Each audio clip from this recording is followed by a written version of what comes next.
እሷን ሰምተን እንመለስ እስኪ።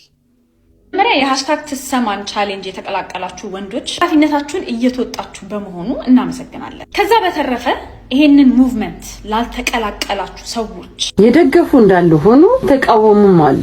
የደገፉት በሴት እህቶቻችንና ልጆቻችን ላይ የሚደርሰውን ጥቃት ህመም ስለተሰማቸውና ፍትህ ስለፈለጉ እንደሆነ በግልጽ አይተናል። በሌላ ደግሞ ይሄንን ቻሌንጅ የተቃወሙ አሉ። በነገራችን ላይ ይሄንን ነገር ሲቃወሙ ሴት ልጆች ላይ የሚደርሰውን ጥቃት ደግፈው ወይም በደላቸውን ሳያውቁ ቀርተው አይደለም። ትልቁ ፍርሃታቸውና ስጋታቸው ውስጣቸው የተፈጠረ ነገር ስላለ ነው። ለሴቶች መታገልሽ እንዳለ ሆኖ ወጣቱን ወደ አንቺ የግል አስተሳሰብ እየሳብሽ እንደሆነ ስለተሰማቸው ነው። ይህ ለመልካም የታሰበ ነገር መስመሩን ለቆ ነገሩ ወደ ሌላ ወዳልተፈለገ አጥፊ መስመር እንዳይቀየርና ባህላችን እንዳይናድ ስጋት ይዟቸው እንጂ ፍትህን ጠልተው አይደለም። ጆርዲ፣ ይህ የሃሽታግ ትሰማ ቻሌንጅ በሴት ልጆቻችን ላይ የሚደርሰው ጥቃት ተሰምቶሽ ብቻ ከሆነ ይህንን በጎ ተግባርሽን ሳላደንቅ አላልፍም። ተባረኪ። ግን በዚህ በሴቶች ጥቃት ሽፋን ስር ሌላ የተደበቀ ዓላማና የግል አስተሳሰብሽን ልታራምጅበት ካሰብሽ ይህ በትውልድ ላይ የሚሰራ ትልቅ ወንጀል ነውና በትውልድ መጥፋት ተጠያቂ እንዳትሆኚ እባክሽ ተጠንቀቂ። ለወጣቱ ማስተላልፈው መልእክት የሃሽታግ ትሰማ ንቅናቄ ለፍትህ ስትሉ ተቀላቀሉ እንጂ ከጀርባ አለ የሚባለው የማይታየውን ስውር አጀንዳ ሰለባ እንዳትሆኑ በጥንቃቄ ተጓዙ እባካችሁ። የብዙዎቻችንን ዳር ያዝነውን ሰዎች ሐሳብ ተወክላለች ብዬ አስባለሁ። እንደውም ሃሽታግ ትሰማ የሚለውን የተነሳውን ሐሳብ ሳይሆን ከሐሳቡ ጀርባ የታቀደውን ክፉ ዓላማ ከመጸየፍም ከመቃወምም አንፃር አንዳንዶች ሲያዘዋውሩ እንደተመለከትኩት ይህንን ሁሉ ፕሮፋይል ባደርገው ደስ ይለኛል። እውነቱን ለመናገር ተሳካም አልተሳካም በየ5 ዓመቱ ምርጫ የምናካሂደው የሚመራንን ፓርቲም ሆነ ግለሰብ ለመምረጥ ነው።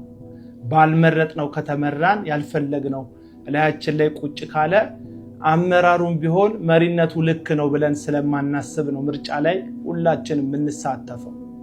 ስለዚህ እኛ የሌለንበት አንዲት ግለሰብን ሱፐር ገርል ለማድረግ ምን ተፋተፍበት ምንም አይነት ምክንያት የለኝም።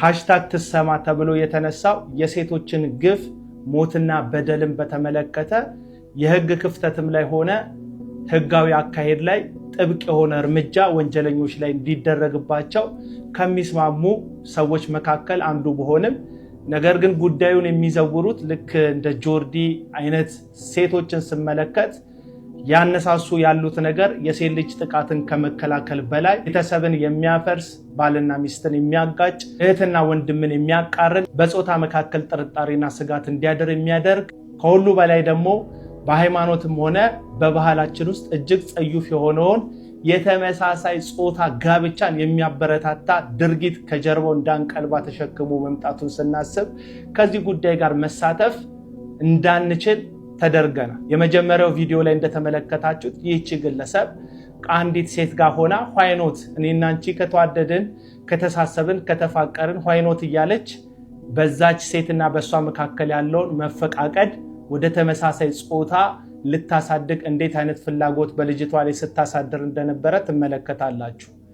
እኔ በቀጥታ ወንድ ነው የምፈልገው ስትላት ደግሞ የምትፈልጊው ነገር በብልቃጥ ይመጣልሻል ብላ ሴትን ከወንድ ነጥሎ ወንድን ከሴት ነጥሎ የተመሳሳይ ጾታ ጋብቻና ፍቅር በዚህ ምድር ላይ እንዲሰፍንና በዚህ ርኩሰት ምድሪቷ እንድትዋጥ ከኋላ አጀንዳ አንግበው እየሰሩ እንደሆነ በግልጽ ማወቅ ይቻላል። ስለዚህ የትኛው መንጋ ውስጥ ከመቀላቀልና መንጋዊ እንቅስቃሴ ከማድረግ በፊት የመንጋው መሪ ማን እንደሆነ ማወቅና ከኋላ ያለውን ዓላማ በተቻለ መጠን መረዳት የጉዳዩን ፍጻሜ እንድታውቁ ያደርጋል።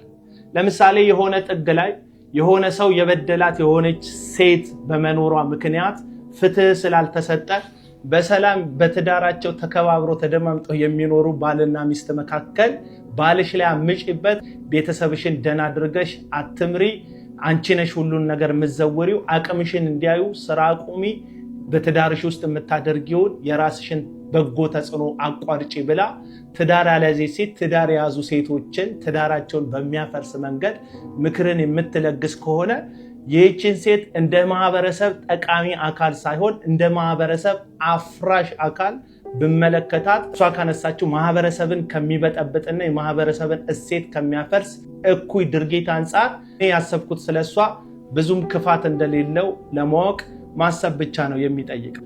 ስለዚህ ሃይማኖት እንዳለው ሰው እንደሚያገናዝብ ሰው የትኛውንም በሴት ልጅ ላይ የሚደርስ ሰብአዊ መብት ጥሰትንም ሆነ ጥቃትን እንደ ወንድ እንደ አባት እንደ ቤተሰብ መሪ የምቃወም መሆኑን እያሳወቅኩ ነገር ግን መሪዎቹን አይቼ የምቀላቀለውን ነገር ለመምረጥ ዳርዬ መመልከቱን መርጫለሁ።